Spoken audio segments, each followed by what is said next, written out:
हमारे देश में ही नहीं बल्कि मानव मात्र के स्वभाव की ये विडंबना रही है कि उसकी दृष्टि सीधे शिखर पर जा ठहरती है और उसका मन उसी शिखर की ऊंचाइयों की आभा में रमने लगता है। न जाने क्यों उस शिखर के मूल में निहित धरती के गर्भ में दबे उन छोटे छोटे कंकरों का उसे ध्यान नहीं आता, जो भारी घन प्रहार सहकर भी स्वयं को खंड खंड में बिखराकर उच्चतम विशाल भव्य तालिकाओं के लिए आधार पीठिका तैयार करते हैं। ठीक इसी तरह अपनी तरुणाई को मातृभूमि की बलवेदी पर भेंट चढ़ाने वाले ऐसे अनगिनत बाल एवं किशोर सिंह शावकों ने भारतीय स्वतंत्रता संग्राम में अपने प्राणों की आहुतियां दी हैं। ये गौरव गाथा है उन भारतीय स्वतंत्रता संग्राम के मासूम जाबाजों की, जो अंग्रेजों की क्रूरता और बर्बरता को हंसते हंसते सहते हुए भारतीय स्वतंत्रता के इतिहास में नींव की ईंट बने। ये हमारे हृदय को झकझोर देने वाली ऐसी सच्ची कहानियां हैं जिन्हें आप में से कई लोगों ने ना तो कभी पढ़ा होगा और ना ही सुना होगा। मुझे विश्वास है ये कहानियां सुनने के बाद वे सदैव के लिए आपके स्मृति पटल पर अंकित हो जाएंगी।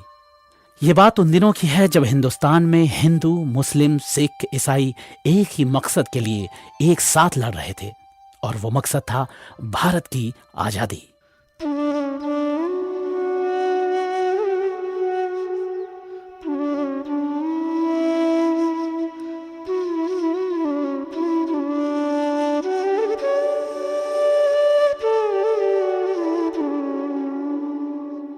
ये कहानी कुमारी मैना की है, जिसका जन्म लगभग 1844 ईस्वी उत्तर प्रदेश में कानपुर से 12 किलोमीटर दूर बिठूर के राजमहल में हुआ था। सन 1857 का ऐतिहासिक वर्ष था। जून महीने की प्रचंड गर्मी प्रकृति को जैसे समाप्त कर देना चाहती हो। जगह जगह से अंग्रेजों के विरुद्ध सैनिक क्रांति के समाचार कानपुर की गलियों में पहुंच रहे थे। कानपुर से 12 किलोमीटर दूर नाना साहब का महल भी स्वराज्य की गतिविधियों का केंद्र बना हुआ था। तभी अचानक भयंकर विस्फोट हुआ। कानपुर की सैनिक छावनी में क्रांति का बिगुल बज गया। नाना साहब तो इसी क्षण की बाट जो रहे थे। उन्होंने भारतीय सैनिकों का नेतृत्व संभाल लिया। नाना साहब के महल में एक गुप्त सभा। सभी क्रांतिकारी नाना जी की योजना के अगले पड़ाव के बारे में जानने के लिए उत्सुक बैठे थे। नाना जी ने बोलना प्रारंभ किया। मेरी राय है कि जब हमला हो तो कई जगहों पर एक साथ होना चाहिए। अचानक एक साथ हुए हमलों से वो संभल नहीं पाएंगे और यही अवसर होगा जब हमारी एक टुकड़ी हर सरकारी इमारत पर तिरंगा फहराने का कार्य करेगी। नाना साहब की योजना सुनकर वहां बैठे सभी क्रांतिकारियों में जोश की लहर दौड़ गई। उनमें एक सैनिक टुकड़ी का नेतृत्व करने वाले अधिकारी ने कहा, नाना साहब, ये मैंने अंग्रेजों के शस्त्रागार के ठिकानों के नक्शे बना दिए हैं। इन जगहों पर हमले से हमें कामयाबी मिल सकती है।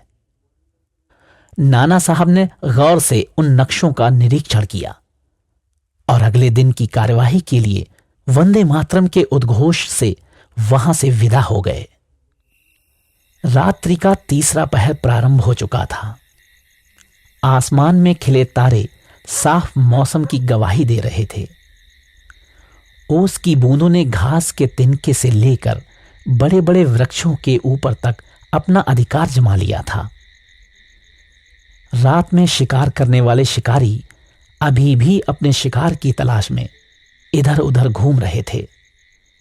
अचानक ही एक पक्षी की चिरचिराहट ने उस रात की निस्तब्धता को भंग कर दिया था। ये उल्लू था जिसने अभी अभी किसी को अपना शिकार बना लिया था। इन सब बातों से बेखबर नाना साहब अपनी चीड़ की लकड़ी वाली टेबल पर कुछ लिखने में व्यस्त थे। उनके हाथ में थमी कलम उन सफेद पन्नों पर बड़ी तेजी के साथ अपना रंग बिखेरती जा रही थी और सहसा वह रुक गई। नाना जी ने अपने पास बैठी मैना से कहा, मैना, बेटी, बहुत रात हो गई है, अब तुम्हें जाकर सो जाना चाहिए। मैना ने प्यार से रूठते हुए कहा, आपको मालूम है, जब आप सोते हो तभी मैं सोती हूं। आपको किसी चीज की जरूरत होगी तो कौन ला कर देगा? यह सही बात थी। मैना हमेशा नाना जी के साथ देर तक जागा करती थी और उनके बिना उठे नाना की सारी जरूरतों का सामान वह स्वयं लाकर देती थी। नाना ने कहा, तुम्हें मालूम है ना, राष्ट्र सेवा सर्वोपरि है और मैं वही कार्य कर रहा हूं। मैना ने तपाक से उत्तर दिया, और मैं भी तो वही कर रही हूं। आप राष्ट्र सेवा कर रहे हैं और मैं आपकी सेवा कर रही हूं। मैना की इस बात से भाव विहल होकर नाना साहब ने मैना को अपने गले से लगा लिया और उनकी आंखों में आंसू छलछला आए। अंग्रेजों के विरुद्ध नाना साहब की योजनाओं के अनुसार क्रांतिकारियों को विजयश्री मिलती जा रही थी, लेकिन बाद में कुछ स्वार्थी तत्वों की चालाकी के कारण उन्हें पराजय का मुंह देखना पड़ा। नाना साहब अंग्रेजों से बचते हुए बिठूर और कानपुर से दूर निकल गए। बिठूर महल में उनकी नाबालिग पुत्री मैना अकेली ही रह गई। रात्रि का दूसरा पहर, झींगुरों की ध्वनि प्रति रात्रि की तरह गुंजार कर रही थी। रात्रिचर अपने भोजन की व्यवस्था में विचरण कर रहे थे। अचानक दरवाजे पर दस्तक से मैना चौंक पड़ी। उसे लगा जैसे नाना वापस आ गए हैं। वह अपनी पायलों की आवाज के साथ दरवाजे की ओर दौड़ गई, लेकिन ये क्या, दरवाजा खोलते ही सामने खड़े जिस व्यक्ति पर दृष्टि पड़ी, उसने अपने आप को चादर से पूरी तरह ढक रखा था। सिर्फ उसकी आंखें और नाक ही चादर से बाहर झांक रहे थे। लालटेन की रोशनी में वो इतना ही देख सकी थी कि वो नाना साहब नहीं थे। सामने खड़े व्यक्ति ने एक तय किया हुआ कागज मैना की तरफ बढ़ाते हुए कहा, ये नाना साहब ने तुम्हें देने के लिए कहा था, अपना ख्याल रखना, मुझे अभी जाना होगा। इतना कहते हुए वो मुड़ा और अंधकार में विलीन हो गया।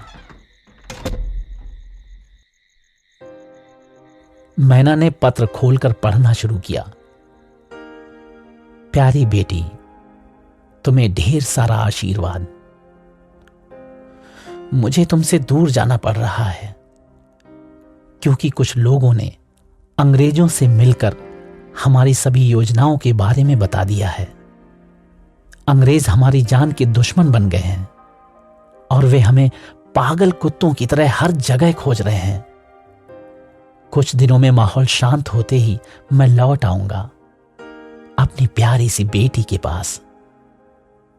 मैं अभी भी वहीं बैठा लिख रहा हूं, तुम्हारे पास, जहां तुम हमेशा मेरे पास बैठकर रात भर जागा करती थी। मेरी गुड़िया, अपना ख्याल रखना, मैं जल्द ही वापस आऊंगा। और यदि ना आ सका तो समझ लेना कि तुम्हारे पिता की राष्ट्र सेवा समाप्त हो चुकी है।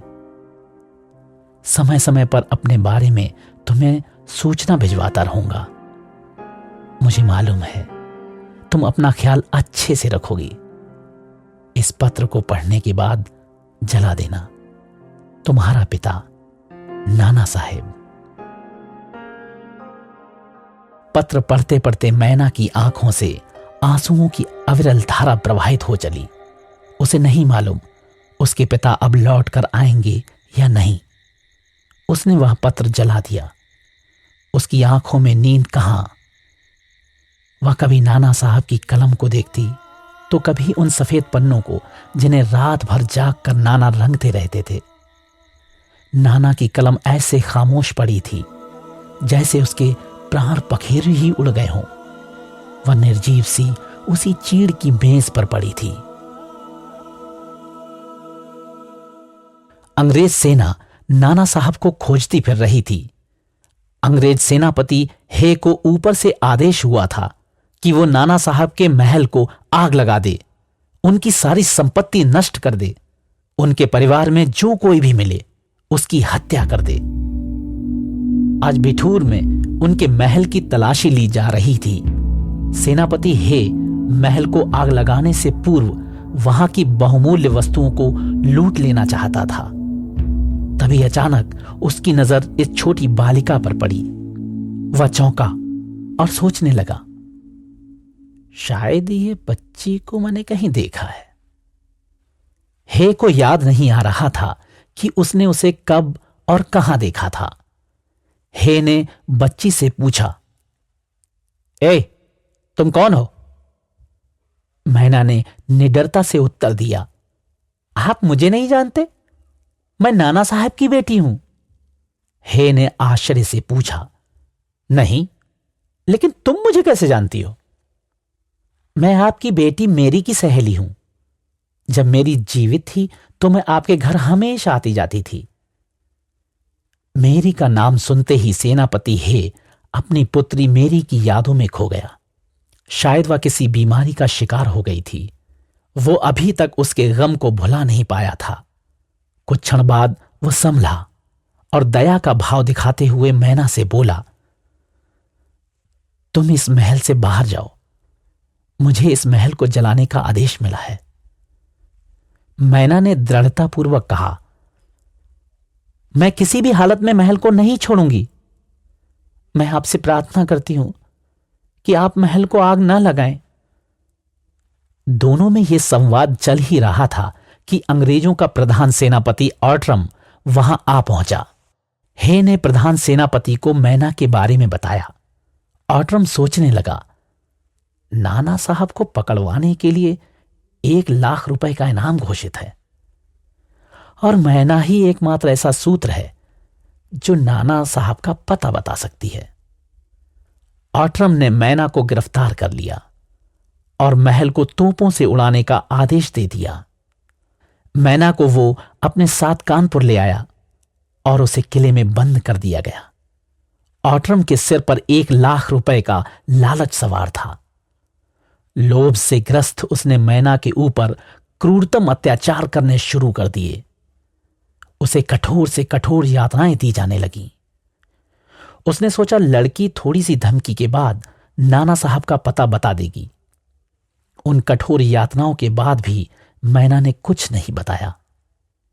हालांकि कुछ समय पहले ही नाना के संदेश पत्र से उसे पता चल गया था कि नाना कहां है। मैना को खंबे से बांधकर कोड़ों से पीटा गया, लेकिन सब व्यर्थ रहा। ऑर्ट्रम ने सैनिकों को आदेश दिया, फौरन एक चिता तैयार करो। ऑर्ट्रम के आदेश पर चिता तैयार करके उसमें आग लगा दी गई। ऑर्ट्रम ने अंतिम बार प्रयास किया और मैना से कहा, अब भी तुम नाना साहब का पता बता दो, नहीं तो ये जलती चिता तुम्हारा इंतजार कर रही है। मैना ने गुस्से से ऑर्ट्रम की तरफ फुफकारते हुए कहा, मेरा जीवन पिता से मूल्यवान नहीं है। मैं स्वयं चिता में कूदने के लिए तैयार खड़ी हूं। मैं जलकर मर जाना पसंद करूंगी, लेकिन नाना साहब का पता नहीं बताऊंगी। मैना के इतना कहते ही उसे जलती चिता में झोंक दिया गया। कुछ ही देर में वो लपटों से जूझने लगी। ऑर्ट्रम ने उसे चिता से खींचकर अधजली अवस्था में एक बार पुनः नाना साहब का पता पूछने के लिए प्रयत्न किया, लेकिन वह अब बोलने की स्थिति में नहीं थी। मैना को पुनः जलती चिता में झोंक दिया गया। कुमारी मैना अल्प आयु में ही शहीद होकर अपने पीछे एक ऐसा आदर्श छोड़ गई जिसका उदाहरण भारतीय स्वतंत्रता संग्राम के इतिहास में मिलना दुर्लभ है। राजस्थान के इतिहास में युद्ध में वीरगति पाने वाले राजपूत शूरवीरों की पत्नियों के द्वारा उनके साथ ही चिता में कूदकर जौहर करने की गाथाएं प्रसिद्ध हैं, किंतु आजादी के लिए लड़ने वाले पिता की रक्षा हेतु जौहर करने वाली उस वीरांगना पुत्री मैना की यह शौर्य गाथा कवियों द्वारा गौरव गान की प्रतीक्षारत है। वंदे मातरम।